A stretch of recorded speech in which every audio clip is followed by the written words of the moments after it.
That's true. This point here is a fixation. It's a fixation light. Fixation, as in, you might want to check the temporal side of the eye. You ask the patient to look at this. This is not good. It has to be hanged here like the other one and stable. So I can turn it to look at here. I can ask the patient to look up. I can rotate it to this side, ask him to look. Is it light source? Or yes, light source. Yes, it shows the light here in the working world. So that is like a fixation. You want to check the temporal side, you can ask him to look at it, and you're looking at the temporal side. Laser the same way, up, down. So that's what that does. Anyway, for those who were not here last class, what we did on slit lamp was we tried to describe what it looks like what you're seeing. It has two basic compartments. One of the compartments is called the viewing system, which is like a microscope. Microscope. Yes, that is used for your magnification, for your viewing. Now, you can as well adjust your refractive error on this eyepiece. So if you have -4, like you wear glasses, -6, it has a position for minus and plus here. So you put it to your power so you can see. Now, once you have the microscope, you should also have a light source. This is the illumination system. Illumination of. Yes, so everything that has to do with what you're seeing, the kind of light you're going to use, is done here. So if I want to adjust the light, this is where I touch. If I want to adjust the viewing magnification, I see what the image looks like, this is what I touch. So the viewing system is here and the microscope is here. That is why it's called slit lamp biomicroscope. This is the lamp. This is the biomicroscope because it has two eyepieces. Exactly. So that's what we look from here. Now, the equipment can give you several lighting systems. There's a light that can be wide, and the light can be also narrow. So I can reduce the size of the light by turning this switch here. I can reduce the size. It gets wider. It's a diffuse beam. It gets smaller. It goes from parallelopipe up until slit optic section. Yes, that's like slit beam, about 2 millimeters in width. Now, I can also change. How can I measure if it's 2 millimeters? Yeah, you can measure that actually by just turning this light slightly. Diameters here are written. You see here, there's a measurement here to tell you the width of the beam. Here, there's a measurement. So anywhere you set this measurement, to tell you what the beam size is. You can measure from here. In case you have anything you see in the eye, you can measure with the light to estimate the size of that opacity. It's depending on the test? Sorry? It's depending on the test? I will use the wider lamp. Exactly, wider light. For once you start, we expect to have the diffuse beam, the wider light, like a circle. Why do we use this? Because this will cover the whole cornea. Yeah. So you're seeing them at the same time. Yeah. Sir? So we use the wide beam, diffuse beam. So you're seeing everything at the same time. Now, we start to reduce this beam if we want to select what we want to see. Now, if I want to select, this is the cornea, and I see something at the center. I want to see only that center thing. I reduce this beam to slide, so it's only on that position. So I don't have interference from any other area. I just see only that portion alone. That is why we adjust the width. Now, the width is very, very important if you're checking the cornea. The cornea has layers. So if we use a wide beam, we cannot separate one layer from the other layer. So the narrow beam, what's called they call for optic section. Yeah, for cornea. Yes, the narrow beam, which is very thin, we dissect the cornea. You cut something. Sure, that's what it is. Because the corneal layers are very close, they are interposed. As in, you cannot differentiate one from the other unless you have a clear demarcation. So they are all together. Now, if I narrow the beam, I'm able to know where this junction is, by the reflection of the light. That tells me where I have the epithelium, where I have the tear film layer, where I have the Bowman's layer. We saw it the last time. So that's what this beam adjustment goes for. So once we start the cornea, we have to narrow this beam to optic section. So we can slide. We all saw it last week, sir? Yes. Yes, good. Now, these are the basic things you do here. There are also some kind of filters here. Some filters. This light can change from white, normal light. Yeah. Let's see. Okay, it's reducing in weight, It's touching. Intensity is reducing. Okay.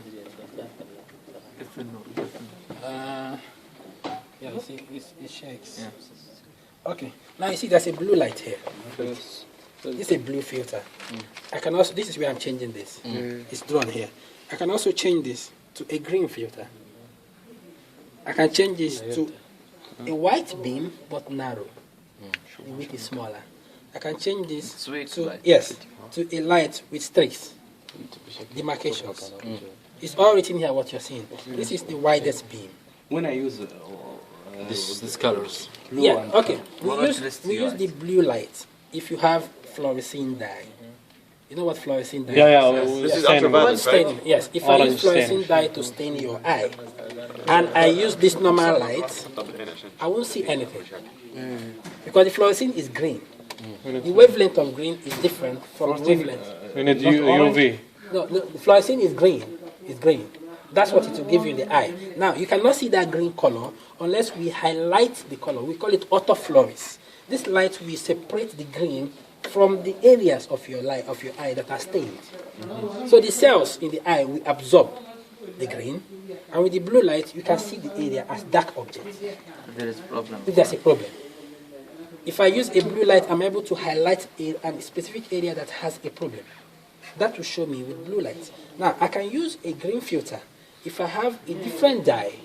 There's a different dye called phenol red text. It's another dye. You can also have the Bengal rose. They are not green. So when I put them in the eye, they are like blue color. I use the green light to highlight the green. The same thing we do in fluorescein. But now it's a different dye. So the blue and green are used for different dyes and you stain the eye with. That's what you use that. Normal light beams is the wide beam. Once I start, I expect the light to be as big as this. Now, because if the light is this big, the whole pupil is involved. Sir? Yes. The pupil will be at the center. So this patient will react to the light. Because the light is intense. So once I have a diffuse beam, I reduce illumination. I dim illumination short for comfort. Yeah, when we put it in wide beam, we reduce the intensity. That's fine. Or else the patient will be, this is painful. Because it's hard. So we reduce illumination. So at least the patient will cooperate and be able to open the eye for some time. Now, if you go from this beam to a narrow beam, illumination will be very small to cut the cornea. So I have to increase illumination. Because now this is small. So it's not going to interfere with the whole pupil. Yes. So I can cut that light, make it sharper so I can see. Okay. Now, magnification is here. 1 times 10 magnification, 16 magnification. It's written 1 time. It means 10. It's multiplied by 10. 1.6 means 1.6 times 10.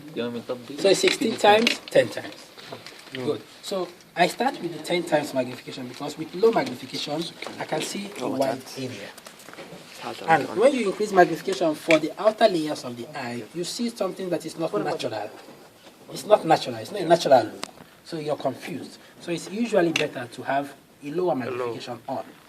With this low magnification, I can see the anterior segment. I can check the lashes, check the eyelid, check the surface of the conjunctiva, the tear film on top.